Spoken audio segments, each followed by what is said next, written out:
Assalamu alaikum warahmatullahi wabarakatuh. Welcome back to my YouTube channel. I hope आप सब ठीक होंगे। तो let's start lesson number 7। Lesson number 7 start करने से पहले आप सबसे गुजारिश है कि आप मेहर इनसाइट व्लॉग को सब्सक्राइब करें और ज़्यादा से ज़्यादा शेयर करें और बेल आइकॉन को दबाएं ताकि मेरी आने वाली नई हर वीडियो आप तक पहुंच सके। तो अभी हम स्टार्ट करते हैं हमारा लेसन नंबर 7 और क्वेश्चन नंबर है 56। तो 56 क्वेश्चन में है why receiver must understand and comply the safety precautions. तो यहाँ पे कह रहे हैं कि क्यों एक रिसीवर को सेफ्टी प्रिकॉशन के बारे में अंडरस्टैंड करना चाहिए। तो यहाँ पे हमारे मल्टीपल चॉइस 4 आंसर है। आंसर ए है फायर वॉच में लेफ्ट द जॉब, बी है वर्क में बी नॉट फिनिश, सी है इक्विपमेंट में गेट डैमेज और एक्सीडेंट में हैपन। तो इसीलिए जो सेफ्टी प्रिकॉशंस हैं उनके बारे में पता होना चाहिए रिसीवर को कि एक्सीडेंट हो सकता है। तो 56 का है आंसर डी, एक्सीडेंट में हैपन। ठीक है जी।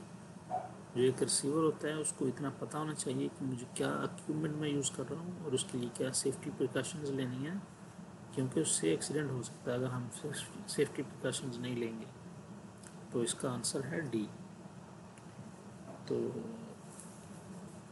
Question number 57, where must the receiver keep work permit after the issue. तो ये पूछ रहा है कि जो रिसीवर होता है जब वो परमिट रिसीव कर लेता है तो उसको वो परमिट कहाँ पे रखना चाहिए। फॉर एग्जांपल हम जॉब के लिए जाते हैं साइड में, तो उसको परमिट कहाँ पे रखना चाहिए, अपने बैग में रखना चाहिए, अपने पॉकेट में रखना चाहिए, या क्या करना चाहिए उसको।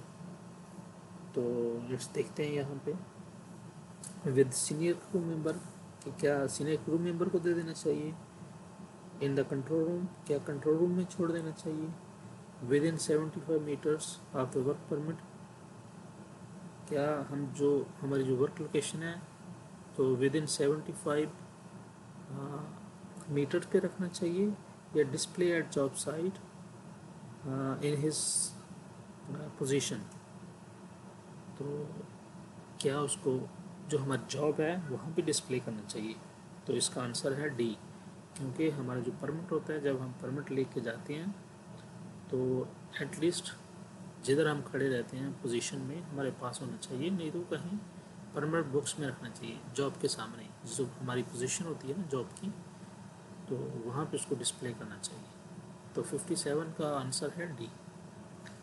ओके गाइस, आई होप इंशाल्लाह बड़े क्लियरली समझ रहे होंगे इस चीज़ को। जो न्यू गाइज आने वाले उनके लिए बहुत हेल्पफुल ये चीज़ है।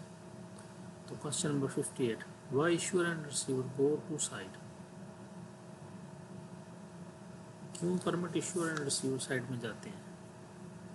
तो ये वेरी इंपॉर्टेंट समझने वाली बात है कि जब परमिट इशू होता है उससे पहले इश्यूअर एंड रिसीवर साइड में जाते हैं to check other activity in the area, B है इसका काउंट वर्कफोर्स, सी है इसका to discuss safety hazard and precautions, and D है इसका टू चेक वेदर कंडीशन। तो यहाँ भी इसका आंसर है डी सी, क्योंकि जब भी permit issuer and receiver side में जाते हैं तो वहाँ पे जाके वो चेक करते हैं कि हमको चीज़ क्या यूज़ करना है, इक्विपमेंट क्या यूज़ कर रहे हैं और उसमें हैजर्ड क्या हो सकते हैं, तो इसके अकॉर्डिंग ही वो परमिट में लिखता है। तो जॉइंट साइड इंस्पेक्शन इसी को बोलते हैं। तो इसका आंसर है C. Okay guys, 58 question answer इसका सी।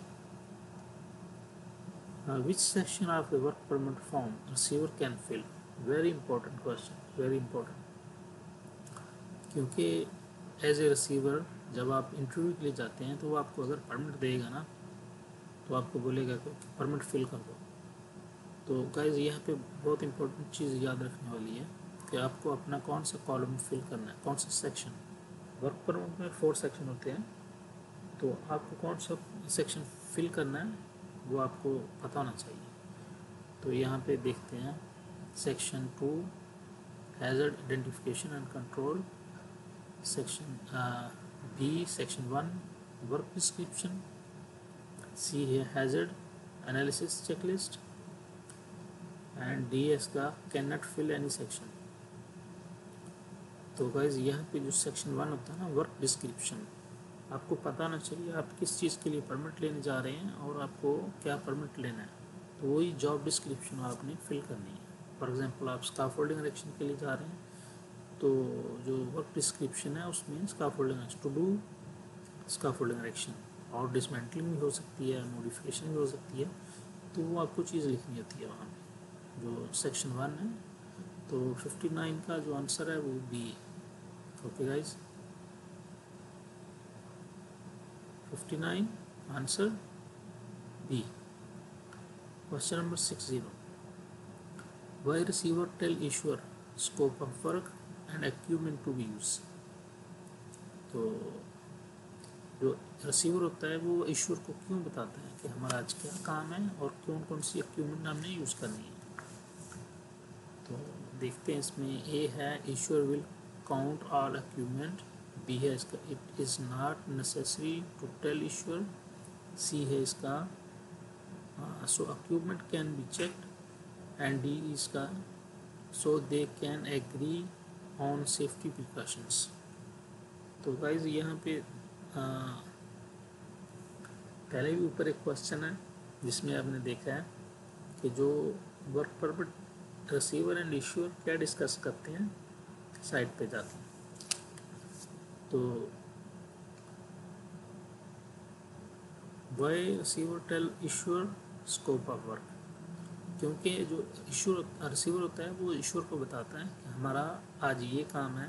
फॉर एग्जांपल हमारा कोई हार्ड काम है, लाइक वेल्डिंग एक्टिविटी है, तो रिसीवर बताता है उसको इश्यूर को कि सर मेरा आज वेल्डिंग एक्टिविटी चल रही है और मुझे हार्ड परमिट चाहिए। तो फिर वो आपसे वेल्डिंग मशीन के बारे में पूछेगा, हम जनरेटर यूज़ करेंगे तो उसके बारे में पूछेगा, उसकी सेफ्टी के बारे में पूछेगा, उसके जो इंस्पेक्शन स्टिकर्स हैं उनके बारे में पूछेगा। तो जो ऑल सेफ्टी है, फायर एक्सटिंग्विशर है वहाँ पे अवेलेबल है, वो सब पूछ के वो एग्री करेगा। ओके गाइस, तो यहाँ पे इसका आंसर है D. Question number 60 answer D. चलते हैं जी 61 की तरफ। Should receiver sign work permit if the permit does not address all the safety precautions concern। क्या रिसीवर साइन कर देगा बिना परमिट को पढ़े हुए, या अगर उसमें कोई सेफ्टी कंसर्न है तो इसका है ए है इसका नो, बी है इसका ओनली व्हेन इश्यू रिक्वेस्ट, सी है इसका इज जॉब बीइंग अर्जेंट, और डी है इसका यस। तो हमेशा याद रखें कि कभी भी परमिट को साइन नहीं करना जब तक आप उसको पढ़े ना, और उसकी अगर कोई कंसर्न है तो उसको तो बिल्कुल आप साइन मत करें जब तक वो आपका कंसर्न दूर ना हो। तो 61 का जो आंसर है वो है ए नो। चलते हैं जी 62 की तरफ। When condition are change a work permit can be cancel by cancellation of work permit is done if condition are changed by। तो गाइस क्या condition weather condition like change हो जाती है तो क्या परमिट आपका ऑटोमेटिकली कैंसिल हो जाएगा।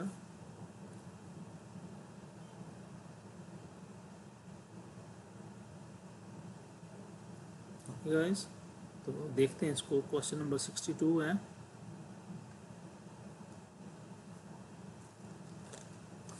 Issuer, B receiver, C designated,